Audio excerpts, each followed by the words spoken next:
Hi everyone, this is Sam. I just want to share one or two things with you regarding the AW research essay that I've noticed from some of the consultations that we've been having. Let's begin with what you see here in front of you, and in blue you can see the thesis statement, which would be the last sentence of the introduction. The topic here is marine parks, and the thesis statement reads, "Marine parks should be closed down because they are inhumane and not friendly towards the environment." So that's our starting point and the end of the introduction. The next paragraph, as you'll probably recognize, is the first body paragraph. In other words, it's the counter-argument refutation paragraph. So let me just read this to you as well. It has been argued that marine parks should not be closed down because these parks provide the only opportunity for much of the public to see marine mammals. Most Australians, so this argument goes, live in cities and never get to see these animals. It is claimed that marine parks allow the average Australian to appreciate our marine wildlife. However, as MacLeod states, this argument is not entirely true because dolphins, whales and seals can be viewed in the wild at a number of places on the Australian coast.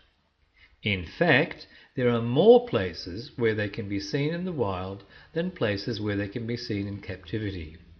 Moreover, most Australians would have to travel less to get to these locations than they would to get to the marine parks on the Gold Coast. In addition, places where there are wild marine mammals do not charge an exorbitant entry fee. They are free. Okay, now let's have a close look at this. As you can see, the counter-argument refutation is divided into two large parts. Firstly, there's the counter-argument, and secondly, there's the refutation. Now, the counter-argument has to begin with a transition signal, and you're familiar with transition signals. If you think, for example, of the conclusion paragraph to an essay, the transition signal there is "in conclusion," or "to conclude," or "to summarize."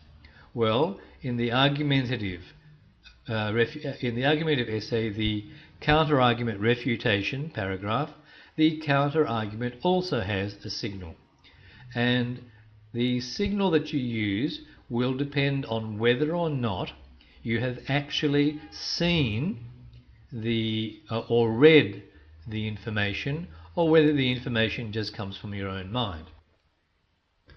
So the first table that you can see is when you can think of the opposing opinion, but you have not seen it written anywhere in a book or a journal article or on the web. Okay?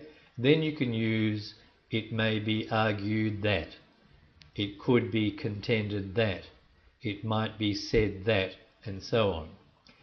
However, you're doing research and you have read information or you have seen information written in books and journal articles. So, when you have seen the opposing opinion, when you have seen the counter-argument written in another text, then you can use "it has been argued that," "it has been asserted that," and so on. Okay, let's get back to the paragraph itself. So, as you can see here, we are going to be using "it has been argued that," and this means that I have seen the information written somewhere, and in this case I've seen it in a book written by Smith in 1992, and I've got that information from page 86. It has been argued that marine parks. Now, look at this sentence. Marine parks should not be closed down. This is the counter-argument. If you look at the thesis statement, you'll see that the thesis statement says marine parks should be closed down. So the counter-argument is marine parks should not be closed down. and it goes on to give a reason. This counter-argument is in three parts. It has a counter-argument transition signal.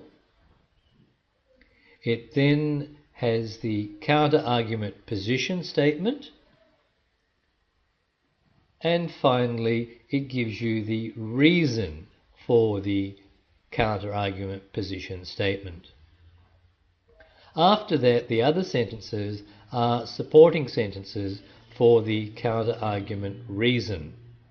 These sentences go on from most Australians, so this argument goes, live in cities and never get to see these animals. It is claimed that marine parks allow the average Australian to appreciate our marine wildlife.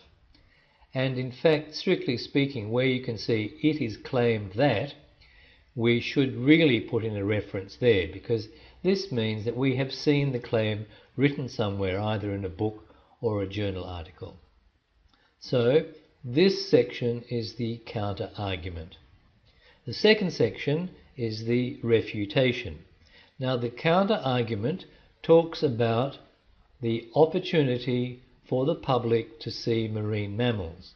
So the refutation has to talk about the opportunity for the public to see marine mammals.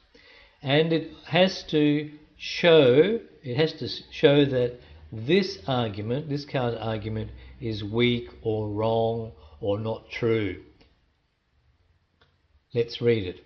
However, as MacLeod states, this argument is not entirely true, because dolphins, whales and seals can be viewed in the wild at a number of places on the Australian coast. So you can see that after the transition signal, however, we are using a reference, which is MacLeod, 2009, page 345, and we are told that the counter-argument is not entirely true. Maybe there's a little bit of truth, but not very much. It's not entirely true. So the refutation tells us something about the counter-argument. It tells us what is wrong with the counter-argument. Notice also that in my in-text referencing in this paragraph, I've used a couple of styles. The first one shows you the author, year of publication and page number after the statement, and the second one has the author outside the brackets, and inside the brackets we have the year of publication and the page number. If we look at the Curtin website, you'll see that these are the two styles that are recommended. So here's the in-text example, and you can see there is one which is a quote followed by author, year and page number, or you can leave the author's name outside because you're going to report what the author said. How, in this case, Horwood claimed that, but before you say claim that, you say what year and what page it's to be found on. Okay, well, hopefully this is of some use to you. I'll see you next time.